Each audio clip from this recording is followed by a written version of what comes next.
Salut, bienvenue sur ma chaîne. Donc aujourd'hui, je vais faire la première vidéo sur Dubaï. Je vais rentrer directement dans le vif du sujet. Ça fait maintenant 6 mois que je suis installée à Dubaï. La chose la plus choquante que j'ai pu remarquer à Dubaï, c'est la manière dont la ville elle a été construite. Donc dans cette vidéo, le but c'est de vous montrer comment Dubaï a été agencé, les différents quartiers et la ville elle est très grande. Donc un petit peu d'histoire. Dubaï a été considérée comme une ville à partir de 1800, je regarde mes notes, 1833. Donc à partir du XXe siècle, la ville va commencer à s'étendre. Donc il faut savoir qu'avant, ils étaient tous séparés. Donc avant, Dubaï, c'était une ville de pêcheurs, donc notamment de perles. Donc il faut savoir qu'il y a une espèce de boucle qui rentre à l'intérieur de la ville, qui crée en fait un espèce de port naturel. Voilà, donc au fil des ans, ils ont développé ce port naturel à l'intérieur de la ville. Donc la ville, elle était concentrée sur deux quartiers, donc Bourg Dubaï et Deira. Donc Bourg Dubaï et Deira qui sont considérés comme le vieux Dubaï. Donc à partir de 1960, ils ont découvert le pétrole. Donc du coup là, boum, forte expansion démographique. Voilà, ils ont commencé à ramener les gens. Donc il faut savoir que Dubaï n'a pas beaucoup de pétrole. L'émirat qui a plus de pétrole, c'est Abu Dhabi. Donc ils ont misé sur autre chose. À Dubaï, faut savoir, c'est l'immobilier. Donc l'immobilier, donc tous les projets un petit peu fous ont attiré beaucoup de monde. Donc il fallait construire tout ça. Donc d'où la forte expansion démographique. Et à partir de 1971, ils ont créé les Émirats Arabes Unis. Donc voilà. Ok, donc je les connais pas encore par cœur. Il y a 7 émirats. Abu Dhabi, Dubaï, Sharjah, Ajman, Al Quwain, Ras El Khaimah et Fujairah. Faut savoir que Dubaï a été construit un petit peu de manière non réfléchie. Comment dire? En gros, chaque promoteur immobilier, il a pris son bout de terrain et il a fait son machin dans son coin. Donc la ville, elle est en longueur. Elle est le long de la mer. Donc on va commencer par les quartiers les plus vieux. Donc tout en haut, t'as Deira et le Hall Dubaï. Donc là où il y a les vieux souks, etc. C'était les premiers quartiers de la ville. D'où la construction qui est un peu à l'ancienne, etc.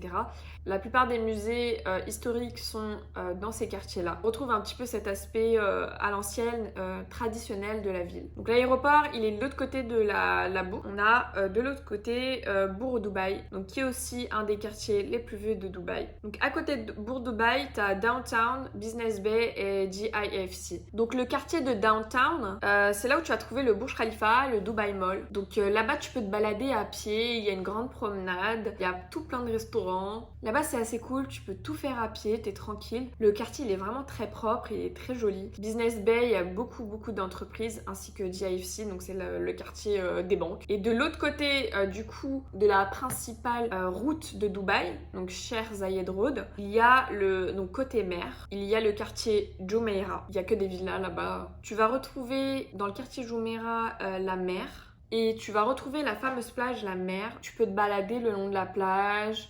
On descend à 8 km. Et là, on retrouve El Quds, donc qui est le quartier industriel. Donc voilà, il est immense ce quartier. Et de l'autre côté de la route, il y a les quartiers Soukain, Al Manara et Al Safa, donc qui sont encore des villas, des résidences. Donc tu vas retrouver la plage de Kite Beach, d'où le nom, où tu peux faire du kite. Et si tu marches un petit peu plus loin, tu vas retrouver le Burj Al Arab.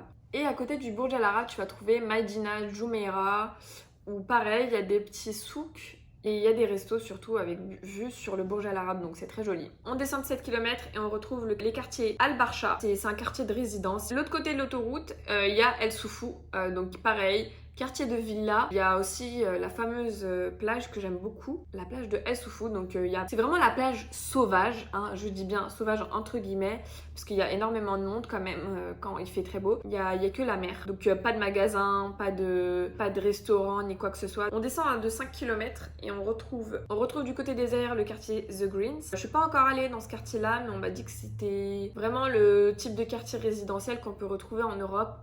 Avec, il n'y a pas de building là-bas, c'est des résidences, ce qui peut changer de certains quartiers de Dubaï. On descend de 5 km encore et on retrouve mes quartiers favoris, donc qui est côté désert GLT, Jumeirah Lake Towers. Donc c'est un quartier de building, mais c'est aussi un quartier où il y a pas mal d'entreprises. Donc c'est un petit peu un mélange. Moi, ce que j'aime bien dans ce quartier, les immeubles sont tout le long d'un espèce de lac artificiel et c'est très silencieux à l'intérieur. Tu n'as pas l'impression d'être dans une ville bondée de voitures. C'est ça qui est super, c'est très tranquille et tu peux marcher le long. Il y a des petits restos.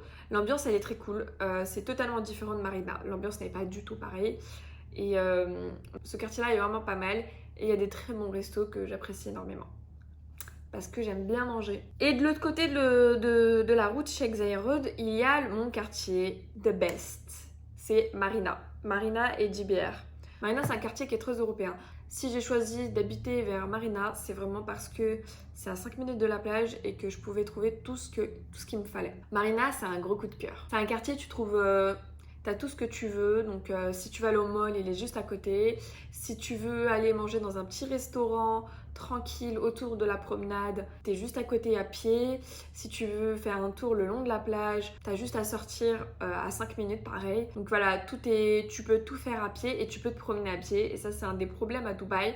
C'est qu'il y a beaucoup d'endroits où tu ne peux pas te promener à pied. Typiquement, par exemple, le quartier de Business Bay dont j'ai parlé tout à l'heure, le quartier d'affaires, c'est très difficile de se balader à pied. Et ensuite, tu recules d'une vingtaine de kilomètres, allez 10-20 km, et tu as le quartier de Jebel Ali Village. Donc, dans ce quartier-là, il y a des résidences, mais il y a aussi le centre commercial Ibn Battuta. C'est un centre commercial à thème. Et tu as le quartier, quartier, c'est pas vraiment un quartier, c'est une zone industrielle, donc Jebel Ali. Donc voilà, donc si tu fais tout le calcul, t'as beaucoup de kilomètres en fait entre Marina et le vieux Dubaï. De Marina jusqu'au vieux Dubaï, t'as au moins 40-50 minutes en métro. Donc voilà, c'est énorme. Je trouve ça énorme. Et tu ne peux pas tout faire à pied. En fait, ok, quand t'es à Paris, tu peux les faire les 40-50 minutes en métro, mais c'est pas pareil. Quand tu sors sur Paris, de quartier en quartier, tu peux marcher. Il n'y a pas un énorme trou en fait.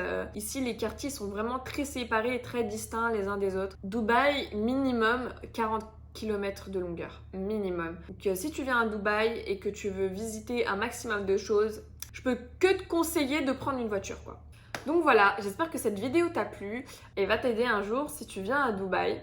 J'ai essayé de faire le plus court possible parce qu'il faut savoir qu'à Dubaï, chaque jour des quartiers se créent. Dubaï est une ville qui est en perpétuelle expansion. N'hésite pas à t'abonner et à commenter. Et si tu veux plus de vidéos sur Dubaï, n'hésite pas à mettre ça down below. Merci.